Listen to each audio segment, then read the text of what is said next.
नमस्कार प्यारे दोस्तों। मैं डॉक्टर विम्पल कहानियों के पिटारे में से आज आपके लिए जो कहानी लेकर आई हूँ उसका शीर्षक है सुनहरा फूल। उम्मीद है आप सबको पसंद आएगी। बहुत समय पहले की बात है।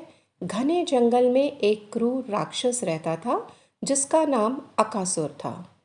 उसे केवल एक ही काम आता था, मनुष्यों का शिकार करके खाना। कुछ समय में लोगों को पता लग गया कि जंगल में एक राक्षस रहता है और वहां से निकलना खतरनाक है। इसलिए लोगों ने अब जंगल के रास्ते से जाना बंद कर दिया। भोजन ना मिलने पर अब अकासुर भूख मिटाने के लिए जानवरों का शिकार करने लगा।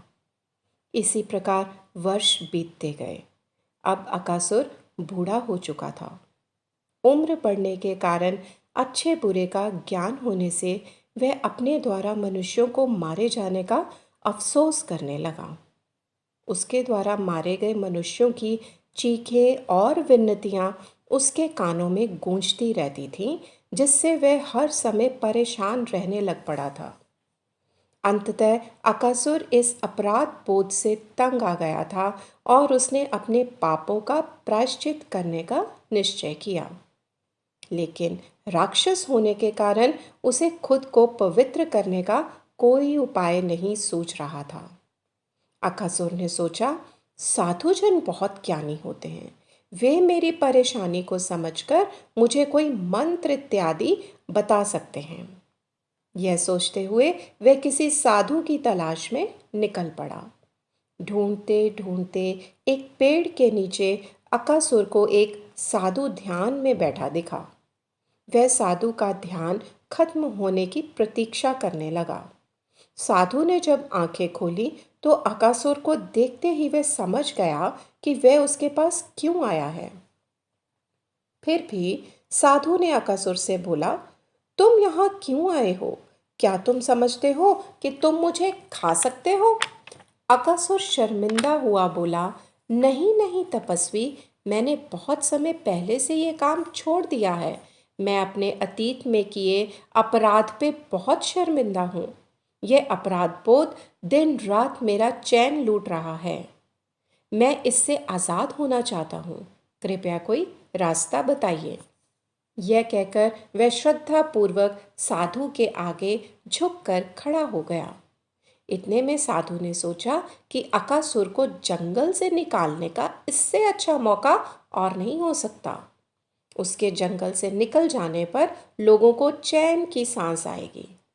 यह सोचते हुए साधु ने अकासुर से कहा, यदि तुम हिमालय पर्वत तक जा सको तो वहां तुम्हें एक बर्फ की झील मिलेगी जिसमें एक सुनहरा फूल खिलता है। यह फूल 25 वर्ष में एक बार खिलता है।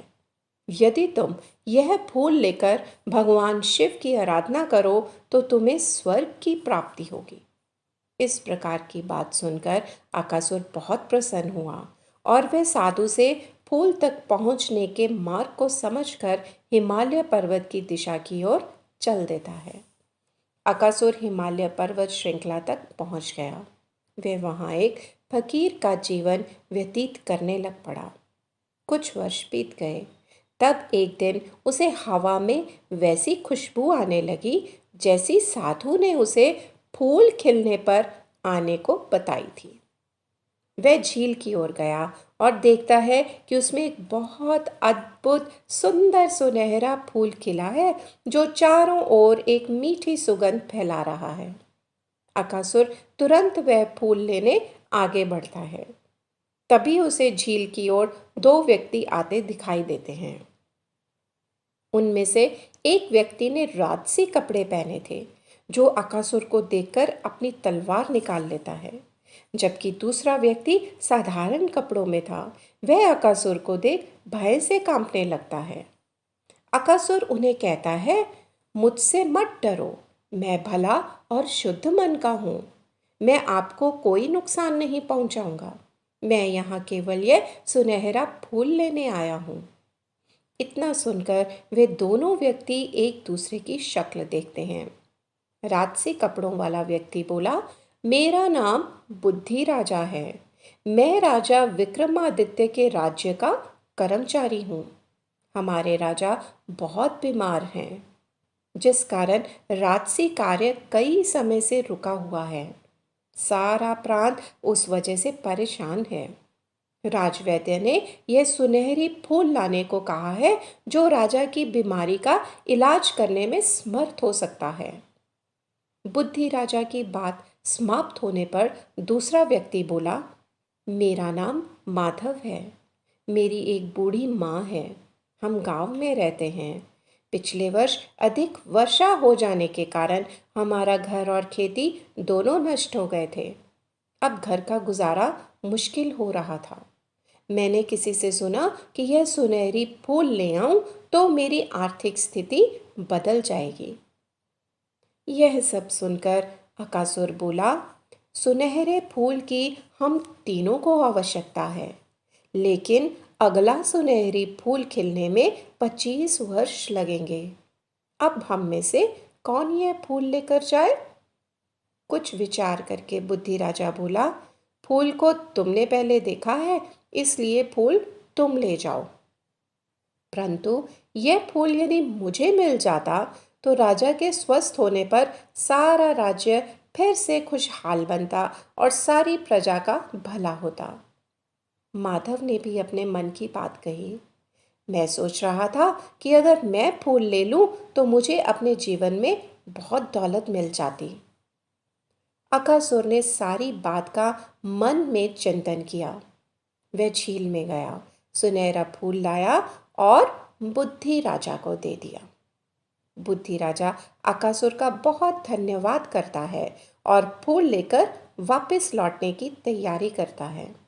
वह माधव को भी इस भरोसे पर साथ ले आता है कि वह उसे एक अच्छी नौकरी दिलवाएगा तथा उसे और उसकी माँ को अच्छी तरह रखेगा। अकासुर वहीं पर्वत पर रह जाता है और अगले सुनहरी फूल के खिलने की प्रतीक्षा करता है। बच्चों, अब सवाल तुमसे यह है कि अकासुर ने खुद के पास फूल ना रखकर बुद्धि राजा को फूल क्यों दिया? उत्तर में आपको मिलेगा, अकासुर ने फूल बुद्धि राजा को इसलिए दिया क्योंकि उसने अपने अकेले के और माधव तथा उसकी माँ के सुख के ऊपर सारी प्रजा का सुख रखा। तो बच्चों, इस कहानी से हमें यह शिक्षा मिलती है कि हमें अपने निहित से ऊपर उठकर दूसरों के भले का सोचना चाहिए। तभी यह सारा संसार एक सुंदर स्थान बनेगा। तो बच्चों, अगर आपको ये कहानी पसंद आई हो तो इसे लाइक करें, सब्सक्राइब करें और शेयर करें। धन्यवाद।